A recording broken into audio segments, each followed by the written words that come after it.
ऐसे बीच का इसको गाय लगे रहते थे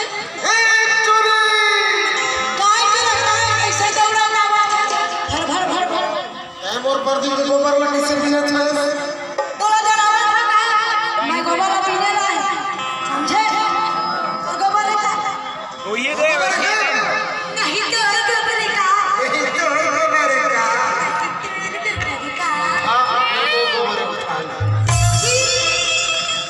गोबर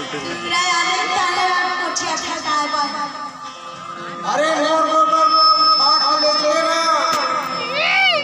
तो कैसे हो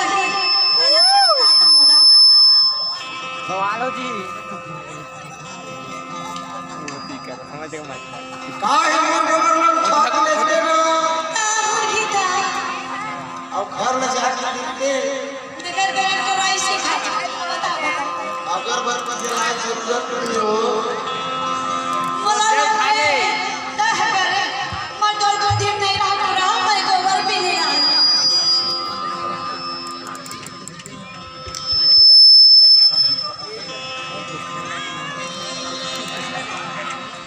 एक गोबर झलसो के झलसो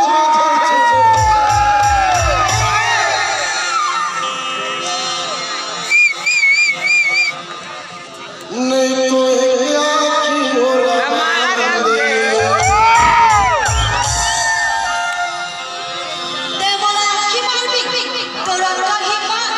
हिम्मत नहीं है बल है खा लगे साखी वाले तो पूरा काला दे ए जहुला